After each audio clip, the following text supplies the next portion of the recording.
Hi folks, welcome to the Prepared Homestead. This is Travis. Thanks for watching. No, I'm not driving, I'm the passenger. So I know whenever I do a video when I'm in the vehicle, people kind of get upset at that. So don't worry, I'm just sitting in the passenger seat.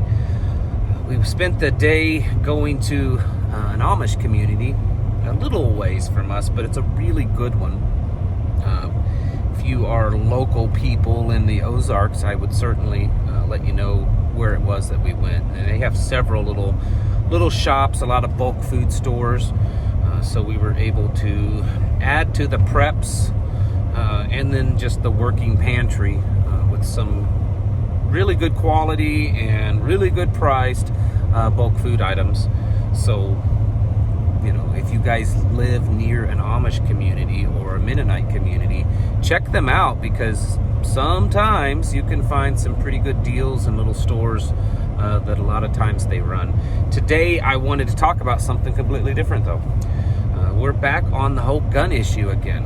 And remember the other day I said this is going to be the new agenda for a while. And you know, of course, the health crisis is still going on, will probably be going on forever now. In fact, I saw the other day, I think it was the state of Oregon, they were proposing making the face diaper mandate permanent. Like permanent. So I don't think it's all going to go away anytime too soon. But today's video, we're talking about, yes, those things that go bang, that we use to not just protect ourselves, but personally, but protect our liberties from tyrannical powers. And there's two more things on top of what I mentioned in the video a couple of days ago. Number one, there is a court case going before the Supreme Court on the red flag gun laws. Whoops, get my thumb out of the camera there. Sorry, folks. I'm just holding this one this time. The red flag gun laws, for those of you that don't know, several states have them, and of course they're absolutely unconstitutional. But what it says, basically, to put it in a nutshell, that if someone, a police officer, your employer, people in your community, it varies from state to state, but basically all they have to say and file a report saying, you know, my neighbor is a little crazy. I think he's mentally unstable.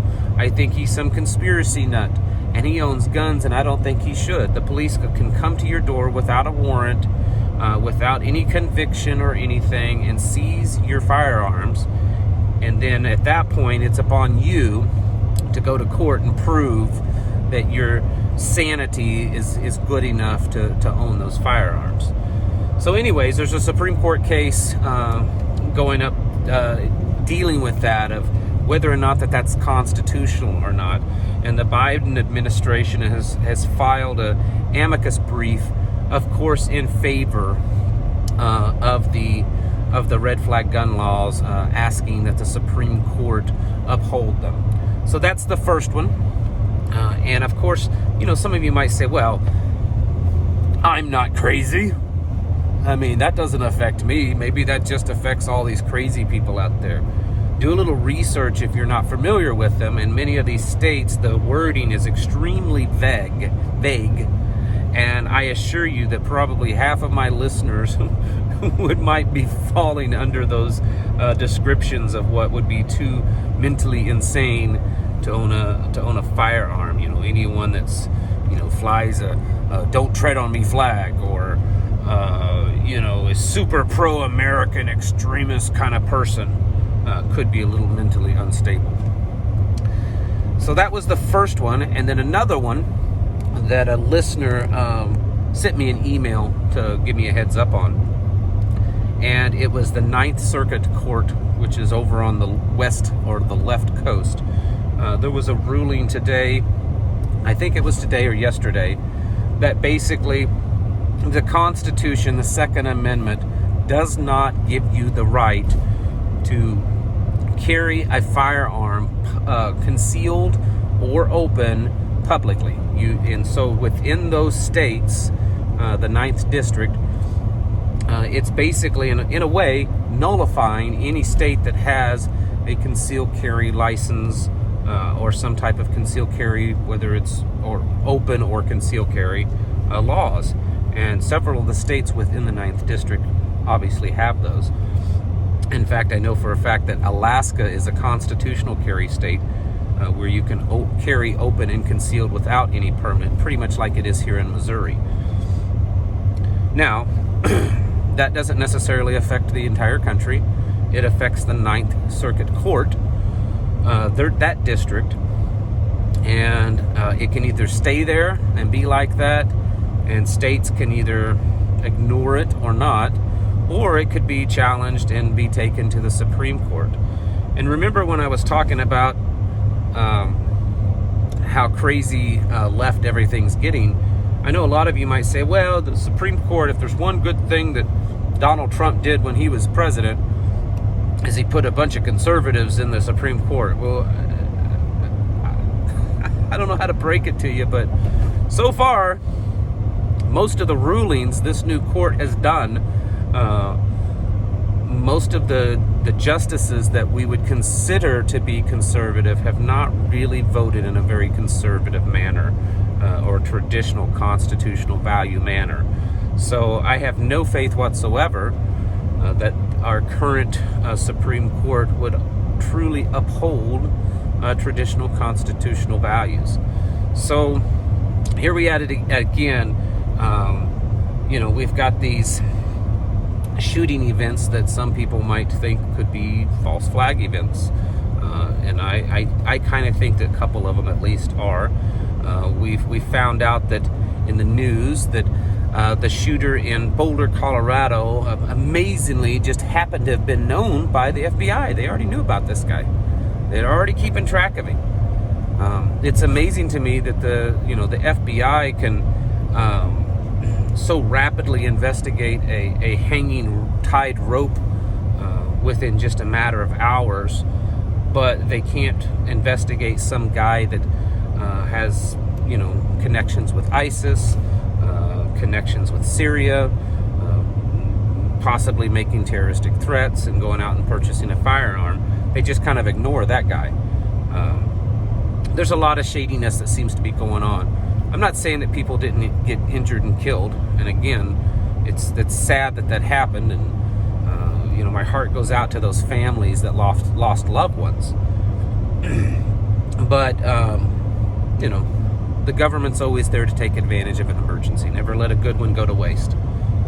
And I think once again, there's just more and more stuff coming out that we're finding out that I believe that this administration is very serious about gun control, gun confiscation. Joe Biden gave a little speech. Whoa, I about dropped my phone. Gave a little speech, and he talked about the previous high-capacity magazine ban, and he was in the Senate during the time that was passed, and bragging about his work on that bill, and saying that we should at least go back to that. Throughout the entire campaign, everybody knew that Joe Biden was certainly no gun-friendly type of person. And now that he has control of at least two branches, and pretty much kind of the third branch, the amount of legislation that we're probably going to be seeing that is, in the nature of controlling your right to own a firearm is going to continually increase. So, folks, I caught a little flack in the last video when I was talking about this, of telling people to call their congressman. I didn't really say to call your congressman. I said that is an option for those of you that still believe the political system kind of works. I've kind of gotten past that. I don't really think it's going to be that effective, but that's kind of up to you. I do think that we have to get ready continually for this kind of stuff, just like what we did today. We filled the back of the vehicle up with a bunch of stuff, food, and we're buying other stuff. I went to a local gun shop the other day to check out their ammunition selection. Was surprised they were very well stocked. That wasn't the problem. I mean, I could buy cases of 9mm and 5.56. It was the crazy prices that was the problem. But a lot of you are getting stimulus checks, tax return checks. You know, it's up to you and your family, but maybe, you know, taking at least some of that and getting more prepared, because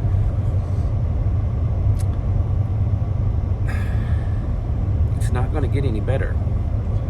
At least not for a very long time, or ever. Old senile Joe might be a little senile, but I think he's very dead set on pushing this nation progressively left, probably more so than any Democrat left-leaning president ever has before. I believe more so than even Barack Obama. Time will tell, but the point is that since the day he was inaugurated, we've all seen the far left progression of this administration, and I don't know how anyone cannot realize that they need to take, you know, preparedness serious. You know, get your house in order, folks. I've been preaching that for months now. Get your house in order. In fact, I believe either the last day of December or January 1st, I made a video on that, talking about 2021 is the year to get your house in order. Well, here we are, what, you know, almost 4 months later, and it's serious. Get your house in order. All right, folks, thank you all for watching. I'll catch you in the next video.